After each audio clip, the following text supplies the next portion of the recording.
50원짜리 동전에 새겨진 이 이삭, 평범한 벼 아니고요. 70년대 한국을 보릿고개에서 구해냈던 구원투수 송일미입니다. 사실 우리 밥상에서 퇴장한 지 꽤 오래된 쌀이잖아요. 이제는 이름조차 처음 들어본 사람도 많을 거고요.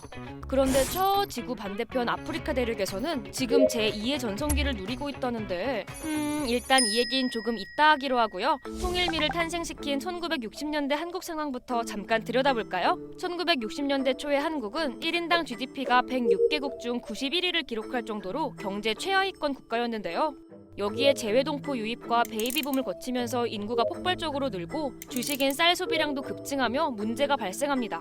이때까지 국내 농가에선 일제강점기 때 반입된 자포니카종을 사용하고 있었는데 맛은 있지만 잘 꺾이고 병충해에 약해 생산이 까다로웠거든요. 그 때문에 쌀 생산량이 소비량을 감당하지 못해 심각한 식량난이 찾아온 겁니다. 부족한 양곡을 외화로 계속 사들이다 보니 타 산업 발전에도 지장이 갔고요. 결국 국가 차원에서 쌀 절약 운동을 주도해 쌀로 술을 빚는 것을 제한하거나 밀가루 사용을 권장하더니 쌀 자급자족을 목표로 한 연구도 진행되기 시작한 것이죠. 그리고 마침내 2년 뒤 기존 자포니카종과 추위와 더위를 잘 타지 않는 인디카종의 교배에 성공하며 탄생한 통일벼. 기존 쌀보다 30% 이상 높은 생산량을 기록하더니 1976년 한국은 처음으로 쌀 자급률 100% 달성에 성공합니다. 이후 일본을 제치고 벼 수확량 세계 최고 기록을 경신하거나 인도네시아에 쌀 7만 톤을 대여해줄 만큼 곳간은 풍족해졌고요. 10여 년 만에 쌀 막걸리 제조 금지령도 해제되며 그야말로 축제 분위기였다고 해요. 캬, 몇 년 만에 마시는 쌀 막걸리라니 이건 못 참지. 하지만 이렇게 승승장구하던 통일벼에도 위기가 찾아옵니다. 경제가 나아지면서 소비자들이 점차 양보다 질을 따지게 되었거든요.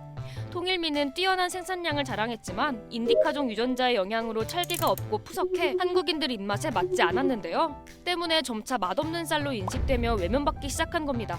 농업 또한 거듭된 발전을 거쳐 통통하고 찰진 자포니카종을 기르기에도 한층 수월해졌다 보니 굳이 재배할 필요가 없어진 통일미는 자연스레 자취를 감추었습니다.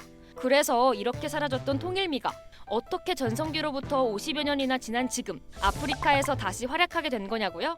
오랜 기간 식량난에 시달려온 아프리카는 최근 주식이 쌀로 바뀌면서 우리나라만큼 밥의 진심 모대가 된 대륙이기도 한데요. 국화가 벼인 나라도 있고요. 쌀로 만든 음식이 국민 음식으로 손꼽히며 사랑받기도 합니다.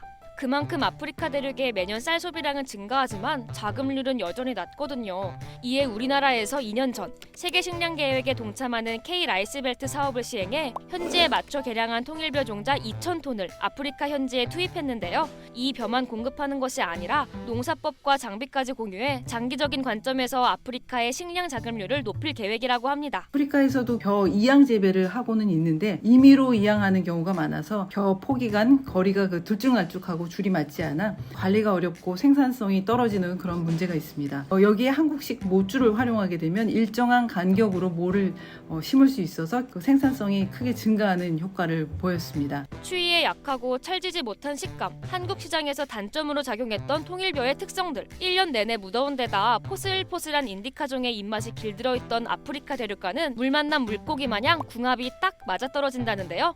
호텔이나 이런 곳에서 프리미엄 쌀로 공급이 되거나 현지 품종에 비해 높은 가격에 판매되고 있다고 합니다. 이렇게 2년 전 보급됐던 통일벼 종자, 최근 수확기를 맞이했거든요. 1헥타르당 수확량이 쌀 1톤뿐이었던 마을이 통일벼 재배 후 4톤에서 5톤까지 상승하는 등 성공적으로 수확했다 합니다. 그렇다면 우리나라가 얻는 수혜는 무엇일까요? 바로 비료, 농약부터 농기계 등의 농자재 수출 및 해외 일자리 창출이에요. 벼 종자 생산 과정에서 국내 농기계, 특히 이양기, 건조기 같은 것들이 적극적으로 도입되고 있는데요. 중소업체 생산 제품이 다수를 차지하고 있습니다. 그야말로 밥심으로 이어진 윈윈 관계네요. 현재까지 아프리카 14개국이 K 라이스벨트 프로젝트에 참여했고요. 2027년까지 3천만 명에게 안정적으로 식량을 공급하는 것이 목표라고 합니다. 이처럼 아프리카에서 큰 활약 중인 통일벼. 과거 한국의 줄인 배를 채워줬던 통일벼가 지구 반대편 이들의 배부른 미래를 책임진다니 신기한데요. 앞으로의 활약상이 더욱 기대됩니다. 오늘 저녁은 뜨끈한 백반 고?